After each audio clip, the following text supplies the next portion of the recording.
Shalom, shalom, shalom. Je viens ce matin encore une fois de plus éclairer ta lanterne. Alors tu es confondu par tes ennemis. Tu es confuse dans le lieu où tu es. Et tu te dis, qui peut m'aider dans cette situation? Tu as peur de te confier à des amis, de peur que ton problème soit exposé dans ta famille. Écoute-moi très bien. À l'image de Joseph, Joseph était vendu par ses frères. Joseph était humilié à être comme un esclave dans une maison. Et tu dis, Seigneur, c'est quand ma bénédiction, c'est quand je serai riche. J'ai un métier étrange. J'aimerais te dire une seule chose. Dieu ne te bénit pas à cause de ton diplôme. Le meilleur diplôme sur cette terre est le Saint-Esprit. Quel est le diplôme que Joseph avait pour avoir la grâce, pour être aujourd'hui ministre? Joseph avait juste la grâce de Dieu. Il avait juste la promesse de Dieu. Quelle est la promesse de Dieu libérée sur ta vie? Quelles sont les prophéties que Dieu a libérées sur ta vie? Il y a des personnes à qui on a dit, va laver dans l'église, va nettoyer l'église, va faire service d'ordre. Il s'est dit que c'est toi lui demander. Il y a des actions qu'on fait dans la maison de Dieu qui ouvrent les portes. Tu ne sais pas ça? Il y a des actions, quand tu fais dans la maison de Dieu, ça t'ouvre les portes. Celui qui balaie dans la maison de Dieu, balaie lui-même sa propre vie.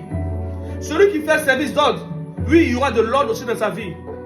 Ainsi, celui qui pose un acte fort et puissant dans l'œuvre de Dieu reçoit toujours une grâce, une double grâce. Tu n'es pas béni parce que tu refuses d'obéir à la parole de Dieu. Quand tu désobéis à la parole de Dieu, alors tu deviens rebelle. Écoute-moi très bien, ne pleure pas. Essuie tes larmes. Dieu n'a pas encore fini avec toi.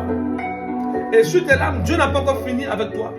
J'ai connu une femme qui s'est mariée à l'âge de 54 ans et qui a eu en même temps des jumeaux.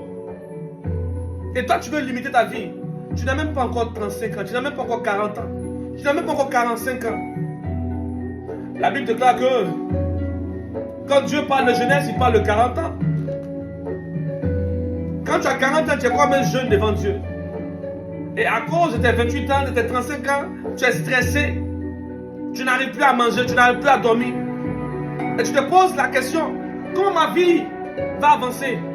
Qui va venir m'aider? Tu n'as encore rien compris. Tu n'as encore rien compris. Quand Dieu libère une prophétie, ne cherche pas à voir comment la prophétie va se manifester. Tu vas perdre ton temps, tu vas devenir encore incrédule. Dis simplement merci Saint-Esprit de Dieu. Dis simplement merci Seigneur Jésus-Christ de Nazareth. Quand tu entends une prophétie, commence à pleurer et commence aussi à prier. Car une prophétie n'est que le début d'une bataille qui va engendrer un témoignage puissant, un témoignage nouveau. Dieu veut t'élever dans cette génération. Dieu veut se servir de ton histoire pour corriger tes ennemis, pour corriger ceux qui t'ont humilié, ceux qui ont dit que ton Dieu est incapable de te bénir. Ainsi ils verront, hey, par où elle est passée, qui l'a aidé. Et tu diras ce témoignage, le Dieu qui m'a appelé m'a restauré. Le Dieu qui a vu mes larmes m'a restauré. C'est un Dieu terrible, un Dieu de puissance. Le Dieu qui exauce ses serviteurs et ses enfants. Hey! Je t'appelle maintenant dans le lieu où tu es à écouter ma voix. Je vais relâcher des paroles de bénédiction pour toi maintenant. Je vais relâcher des paroles de paix. Je vais relâcher des paroles de paix. Je relâche une parole de grâce. À toi qui vas partager cette vidéo 10 fois. Je prie maintenant. Peu importe tes difficultés, peu importe tes activités, la main de Dieu viendra activer la foi en toi. Oui, c'est par la foi qu'on grandit. Comment une femme du nom de Esther, esclave dans une nation, peut devenir reine? Je ne sais pas qui tu es. Dans la position où tu te trouves esclave, où tu es devenu esclave d'une situation étrange, Dieu t'appelle à la royauté. Dieu t'appelle à la royauté. Hey!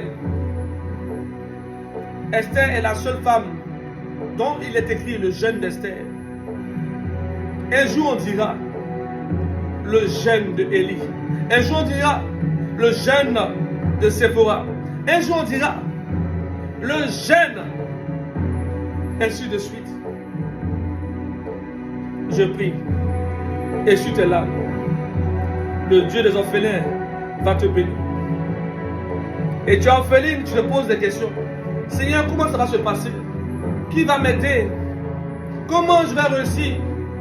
Écoute-moi bien, tu n'as encore rien compris. Joseph a vu des étoiles. Il a vu la grâce, il a vu la prophétie. Mais lorsqu'il s'approche de la prophétie, il devient esclave. Quand tes difficultés augmentent, cela veut dire que tu es proche de la prophétie. Quand tes difficultés augmentent, c'est que tu es proche de la prophétie. Là où tu as perdu un être cher, Dieu remplace cet être cher par une grande grâce. Là où tu as perdu un être cher, Dieu t'accorde une grande grâce. Il libère ta vie maintenant. Il libère tes entrailles. Il libère tes entrailles. Et pendant que je fais cette vidéo, il y a une femme qui me dit, je vais concevoir. 17 fois c'est fait. Va prendre une bouteille d'eau, je vais prier dessus.